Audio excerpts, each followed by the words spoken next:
you're gonna die never even trying to reach your full potential. This was the life that you were supposed to live, but you didn't try. Those of you who are listening to this, whoever hear this, you will not find toughness in a comfortable environment. You will not find it. The only way you find it is to drown yourself in a position where you're just out of sorts. We all have two people, and I'm not saying you're crazy. We have the easy voice, which is that 20% telling yourself that I'm easy at 90% of my full potential, maybe 100% at that 20%. That's that voice that we all love. That's that very comfortable voice, that's that mommy holding you saying it's gonna be okay. Doesn't care how good you are, just loves you. Just loves you no matter how messed up you are in life. This other voice that we walk very far away from is the voice saying, hey man, you ain't doing shit. So we try to get this voice out of our head completely. And we live over here in this lane. So what you have to do first is turn up this voice over here. The voice saying things to you that aren't nice. That it's in our head saying, you know what man, dude, you're not doing shit. And it's not putting yourself down. People take this the wrong way in this new society. I'm not saying to put yourself down. I'm saying listen to the truth. And the truth isn't in the 20%. The truth is in this other part of your brain saying, look man, you're wasting a bunch of percentage here. We have 80 more percent that we're not tapping into because in this other 80% is suffering, pain, failure, self-doubt, darkness, and then a whole bunch of light. But to get to this light, you gotta go through all of this shit. So a lot of us know that. I can get over here, but over here, man, this is much better because I gotta go through this journey that is not fun. This from 20 to 100%, this in between is not fun. So we decide to live over here. So everybody goes, how do you do that? You know exactly how to do that. You know exactly, it's not a magic trick. There's nothing I talk about in that book that's a magic trick. It's all back down to a very primitive mindset of we just have to do. It's like breathing. Breathing becomes normal. Like we don't know that we're doing it. That's how you have to live your life. When that alarm clock goes off at 4 or 5 in the morning, your mind says no. You just say, this is what we do. It's what we do now. Because to get to where you want to go, the amount of pain involved, I'm not saying physical, I'm not saying you got to break yourself off. The amount of mental pain of how many times you're going to have to do something that you don't want to do to get to where you want to go is going to be, there's going to be more times you do something that you don't want to do than you are going to want to do. And that's your new norm. That's your new norm. So then it's like breathing. And then once you do this over and over and over again, it becomes like breathing. I don't want to live this lifestyle, but to get to the other side of this, I have to. So if you really want it, you realize what trying is and what trying is not. You're not working your butt off hard enough. You're not trying hard enough. We all think we're trying hard, but what are you gauging that off of? I talked to this one kid the other day. College is kicking my ass. I said, what are you gauging that off of? I go, are you trying? He goes, yeah, I'm trying my ass off. I'm studying hard.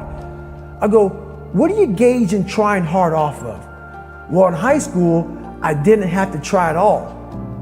And I made great grades. In college, I'm trying hard. You're trying hard compared to what you did in high school, which was it came easy to you. So your reality is something you created off of something easy. So you trying hard is 2 hours of studying. I'm gonna tell you a difference in trying hard and trying hard.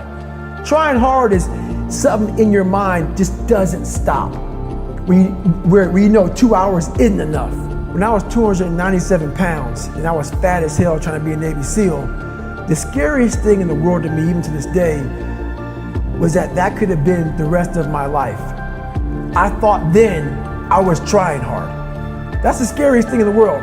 I thought then 297 pound, working for Ecolab, spraying for cockroaches, making $1,000 a month. I thought that was me at my 100% potential. Come to find out, a few years later, I wasn't anywhere near that. 106 pounds less, graduated Navy SEAL training, went on to do all these other things. Looking back on that, that was me trying hard. That's why people gotta understand, what is in us, we have no idea until we start trying hard. And I mean really trying hard, where you're obsessed with, hey, this is my new norm. This isn't always fun. It's not always meant to be fun. And that's when you know you're trying hard. I had this haunting voice in the back of my head. A lot of us have it. We just ignore it. And it was there for years. So I knew in the back of my mind that I could pull off this whatever. Whatever I wanted, I knew I could. But I was afraid of the work, because I wasn't gifted with brains. I wasn't gifted with God-given talent as far as like athleticism. So I knew to get to where I had to go, to be on the same playing field as these men, to even try out for this program, I knew the work was gonna be something that I didn't want to even attack. So I would just put it off. But yet you did it. Because it haunted me. The voice in my head said, you know what, man, you're gonna die never even trying to reach your full potential. I developed a reality that wasn't real. That's the thing we always do. We can have a great life, but we always build this reality around the one thing we don't have. So therefore, our great life, we don't even see it. We see the one piece of clothing we weren't able to get versus the amazing things we have. So we focus on that. I was the king of focusing on the one bad thing in my life. The one bad person called me nigger. Everything bad, I focused on that. But over here was a beautiful reality of my life. Even though I came from nothing, where I could have taken my mind for the possibilities of where I can go if I work harder. That was all over here, but I lived in the filth over here. This was the life that you were supposed to live, but you didn't try. Just by going to war with myself every day and putting these challenges and these goals and these obstacles, these insurmountable obstacles.